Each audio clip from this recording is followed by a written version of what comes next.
Hey guys, definitely been up to something today. I've been waiting on this package for a long time. It came well packed, like something the Coast Guard might be looking for down in Florida.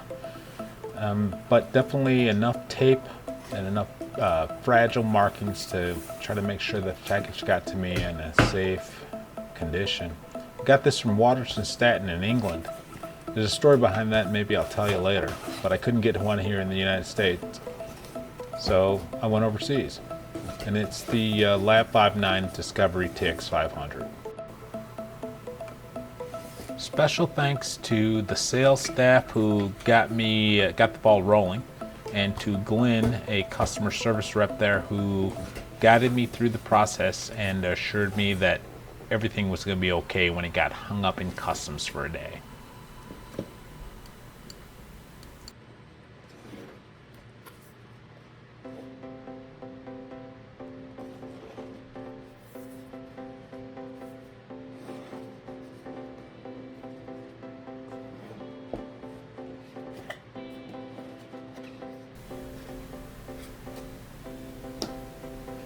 Comes packaged really well.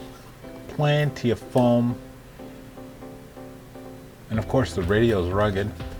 Here's a user's guide, a quick start guide to get you powered up and on the air. And a warranty card. Quick start guide and full manual are available for download. And these days you don't usually get too many of those things in the box. It's packaged with care, so they're trying to let you know that not only is it a well-made unit, but they care about presentation.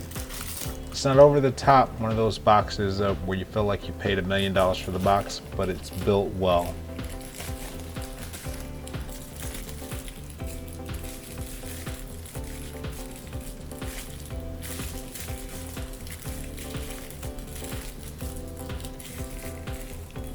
So the radio comes in the box, of course, and the speaker mic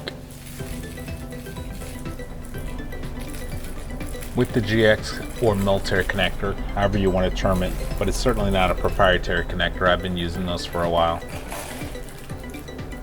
And a bag of goodies. Push-to-talk mic, headphone cable, power cable, CW adapter, and again, plenty of foam to protect the radio. I can see people using this box for a long time to come to help travel with the radio.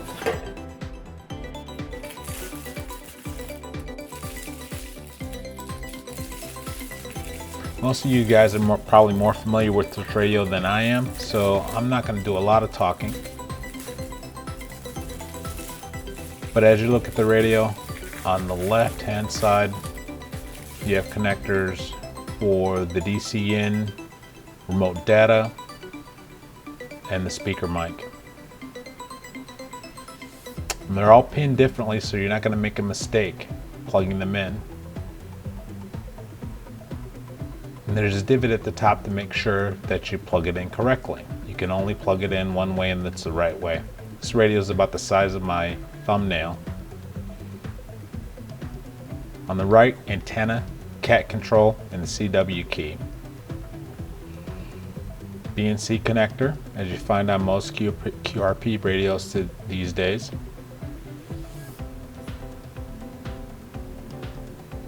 And here you see that design with the end caps protruding above the controls on the radio, protecting them should the radio fall. Nice etching on the back.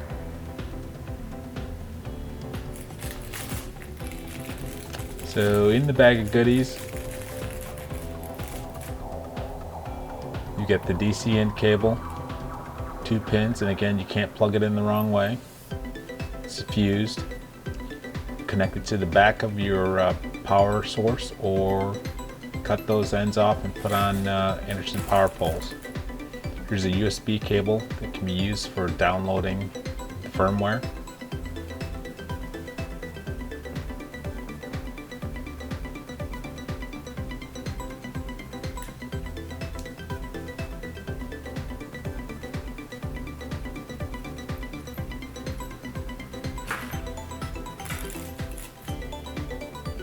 Here's a CW adapter.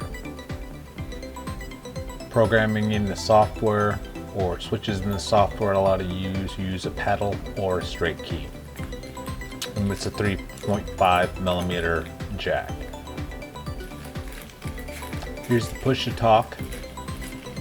Allows you to plug in a headphone, 3.5 millimeter jack, as well as a microphone. Again, 3.5 millimeter jack.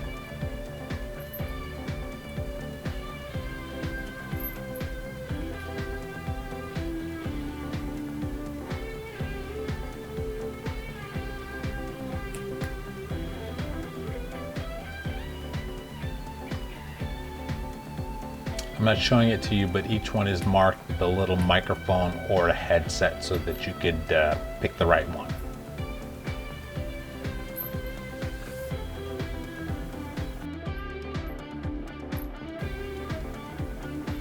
Well, here's a 7-pin connector for you to make up your own specific cable for your particular radio. You run the cable through the metal part, solder onto the proper pin. Again, it's indexed so that you know which is which. Put your shrink wrap on. Screw it back in, tighten the connector, and you have your own specific cable for your own specific radio. I'm never using this bag again, so I'm just cutting it open.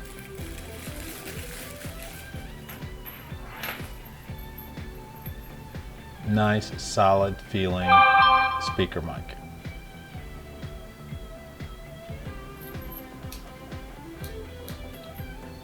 Rotatable clip on the back.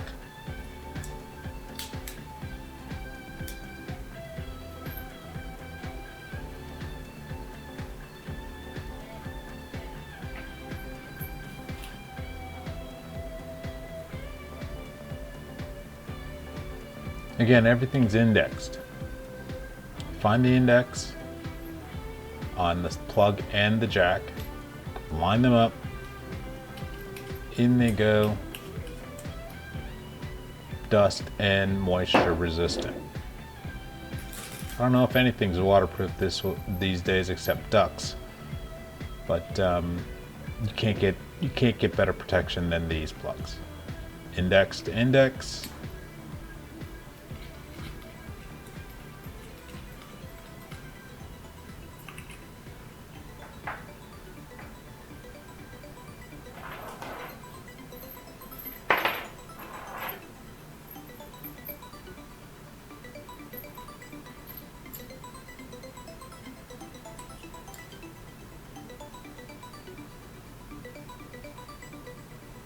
Can't get any easier.